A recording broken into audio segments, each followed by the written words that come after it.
ప్రేమ దాన్ని చూడాలంటే మనసు కావాలి అంటారు. మాట, చూపు, ఇంకా ఇవేమీ దానికి అవసరం లేదు. నిజమైన ప్రేమ ఎప్పటికైనా సక్సెస్ అవుతుంది.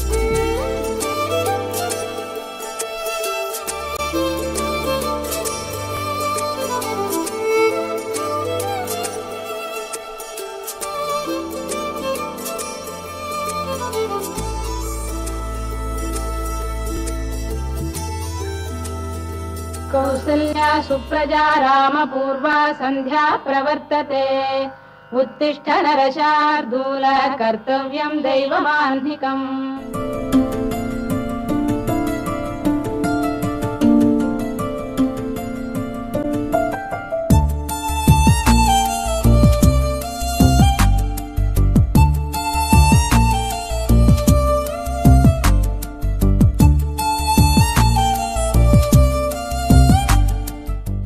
ఏంట్రా లేటు?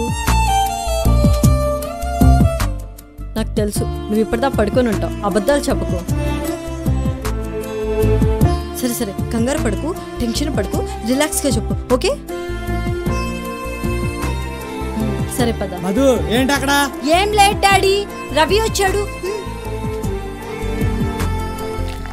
రే జాగ్రత్త, నాకెందుకో భయం వేస్తుంది. నువ్వేం చెప్పాలనుకుంటున్నావో చెప్పు, డాడీకి నేను ట్రాన్స్లేట్ చేస్తా, సరేనా? టెన్షన్గా ఉందా?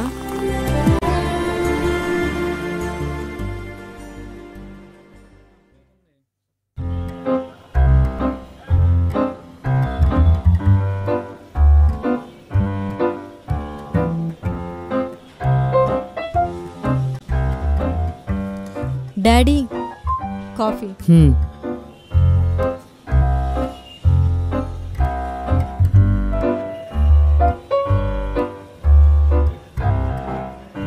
ఏంటి బయటికి వెళ్తున్నారా? మనీ ఏమైనా కావాలా? నో డాడ్, నేను మీతో మాట్లాడాలి. ఏంటి విషయం? అంటే డాడ్. ఏంటి సీరియసా? చాలా సీరియస్. ఓకే, ఏంటది? BP tablets. ఎందుకు ఇది? అసలు ఏంటి విషయం? Please have it dad. Ravi మీకేదో చెప్పాలంట. అబ్బా నాకేం అర్థమవుతుందా భాష? అబ్బా డాడ్, రవి చెప్పింది నేను చెప్తాను కదా, మీరు మరీ డాడ్.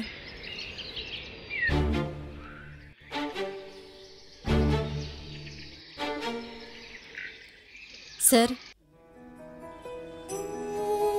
మీ కూతురు నాకు 3 yearsగా తెలుసు.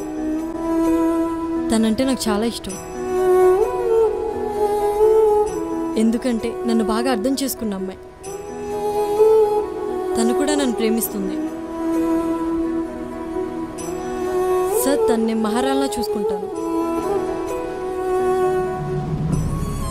సార్, నేను ఒప్పుకుంటా, నేను ఒక డిఫెక్టివ్ మోడల్, మాట్లాడలేను, కానీ బాగా చూసుకుంటాను సార్. సార్ నన్ను నమ్మండి. ముందుగా ఈ విషయం నువ్వు నాకు డైరెక్ట్గా చెప్పావు, అది నాకు బాగా నచ్చింది. ముందుగా నీకు ఒక విషయం చెప్పాలి. ఒక చిన్న విలేజ్, ఆ విలేజ్లో ఒక పూర్ ఫ్యామిలీ ఉండేది. భార్యాభర్తలు, వాళ్ళకు ఒక చిన్న కూతురు. వాళ్ళకి రోజూ గొడవలే. ఎందుకంటే భర్త చదువుకున్నాడు కానీ నిరుద్యోగి, తినడానికి తిండి కూడా ఉండేది కాదు. అనుకోకుండా తన భార్య చనిపోయింది. తరువాత వాళ్ళ పరిస్థితి మరీ ఘోరంగా తయారైంది. భార్య చనిపోయిందని బాధ ఒక పక్క, కూతుర్ని సరిగ్గా చూసుకోలేకపోతున్నానే అని బాధ ఇంకో పక్క. ఆ రోజు ఫిక్స్ అయ్యాడు. భార్యని చూసుకోలేకపోయాడు, కూతుర్ని తన లైఫ్లో చిన్న ప్రాబ్లం లేకుండా పెంచుదామని అలా సిటీకి వచ్చాడు. బాగా సెటిల్ అయ్యాడు. తన కూతురికి తన లైఫ్లో ఏ డిఫెక్ట్ రాకూడదనుకున్నాడు. అది సంపదలో అయినా, జీవిత భాగస్వామి విషయంలో అయినా. ఇప్పుడు తనకంటూ ఓ పేరుంది, సమాజంలో ఒక వాల్యూ ఉంది. ఇప్పటి వరకు నేను చెప్పిన ఈ చిన్న స్టోరీ నీకు అర్థమైందనుకుంటా. అర్థమైంది సార్, మీదే. రవి, ప్రేమించడం తప్పు కాదు, కానీ దానికి అర్హత ఉంటుంది. డాడ్ ఆగుమదు, ఒప్పుకుంటాను. మీది మంచి ఫ్యామిలీ, బాగుంటావు, మంచి జాబ్ ఉంది. నువ్వు ముందు మా క్యాస్ట్ కాదు, మా కులం కాకుండా నేను ఎలా ఇచ్చి పెళ్లి చేస్తా అనుకున్నావు? పోనీ అది పక్కన పెట్టు. ఏంటది? ఇందాకేదో అన్నావు. అదే డిఫెక్ట్. ఇలా ఇలా చాలా ఉన్నాయి. Dad wait, seriously caste? Oh my God, what dad? Sir, మీ మీద నాకు చాలా రెస్పెక్ట్ ఉంది. నేను మీకు నచ్చలేదు, అందుకే ఇలా మాట్లాడుతున్నారు. నా కోసం మీరు బ్యాడ్గా అవ్వకండి. ఓకే రవి, కులం గురించి పక్కన పెడితే ఇందాక నువ్వు అన్నావు ఒక డిఫెక్ట్ అని. తెలిసి తెలిసి ఏ ఫాదర్ అయినా ఒక డిఫెక్ట్ ఉన్న పర్సన్కి తన కూతుర్ని ఇవ్వడు కదా. నాకు అసలు అది నచ్చదు. సారీ రవి, నువ్వు నా ప్లేస్లో ఉండి ఆలోచించు. ఒకవేళ రేపు నీ కూతురికి ఇదే ప్రాబ్లం వస్తే యాక్సెప్ట్ చేయగలవా? అర్థం చేసుకుంటాం అనుకుంటున్నాను. డాడ్, ఏం డాడ్ మీరేనా? మీకేమైనా పిచ్చా? రవిని ఇన్సల్ట్ చేస్తున్నారు dad. I never expected this from you dad. I hate you dad, I hate you. నాకు అర్థమైంది సార్. రవి,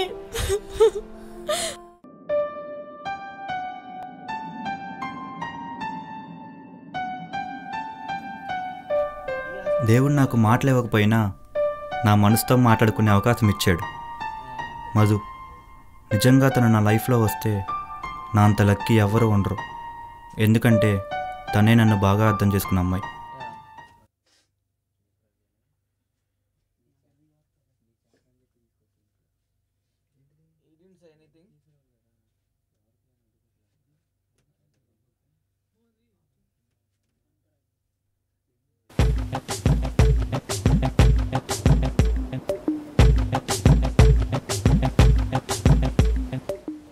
టైం ఎంత బాబు? టైం ఎంత బాయా? ఏంటి టైం అడిగితే దిక్కులు చూస్తావు? మా జాతి అంతే అంతలోకువా?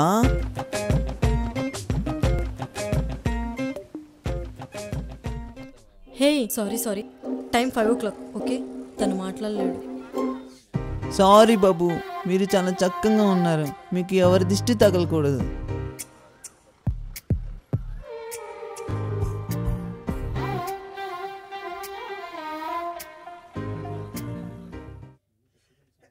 ఏమో, అలా ఏ సిచ్యువేషన్ అయినా తను నాతో ఉంటే ఏదో తెలియని ధైర్యం.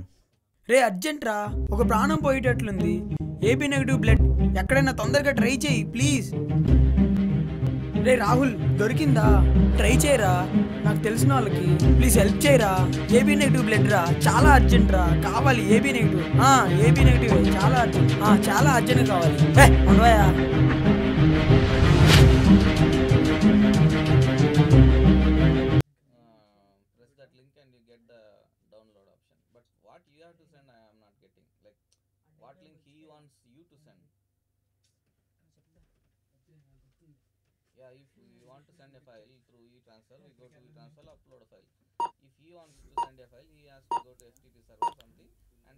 ఎలా ఉంది సార్ ఇప్పుడు? You are feeling better now. Actually you are so lucky sir. Thank you. యాక్చువల్గా థ్యాంక్స్ నాకా సార్ చెప్పాల్సింది. టైంకి రియాక్ట్ అయ్యి ఒక అబ్బాయి మీకు బ్లడ్ ఇవ్వకపోతే మీరు ఇప్పుడు ఇంత సేఫ్ పొజిషన్లో ఉండేవాళ్ళు కాదు. ఎవరు సార్ అతను? రవి,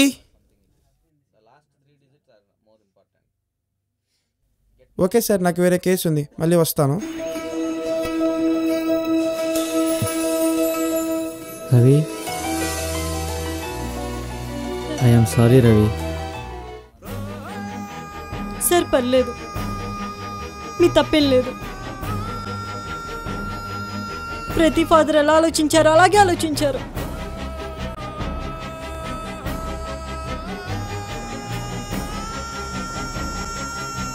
బట్ అంకుల్, మీకు బ్లడ్ ట్రాన్స్ప్లాంట్ చేస్తున్నప్పుడు ఈ బ్లడ్ ఎవరు, ఏ క్యాస్ట్ వాడిది, లేకపోతే డిఫెక్ట్ ఉన్నవాడిదా అనేం ఆలోచించలేదా? మీకు బ్లడ్ కావాలి కాబట్టి ఏ క్యాస్ట్ వాడిదా అని ఏం ఆలోచించలేదు.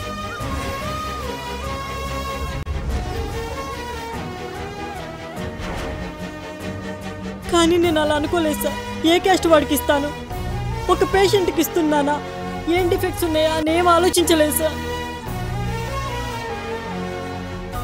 సార్ బ్లడ్ ఎప్పుడు రెడ్లోనే ఉంటుంది సార్, అదే క్యాస్ట్ పడితేనా. అంకుల్ అసలు మీరేమనుకుంటున్నారో తెలీదు.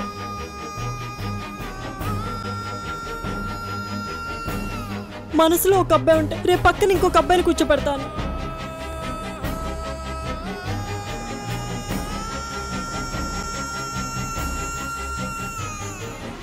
సారీ అంకుల్, కానీ తనకి ఏ డిఫెక్ట్ లేని వాడిని లైఫ్లో బాగుండాలని చూస్తున్నారు, తనని చూడట్లేదు.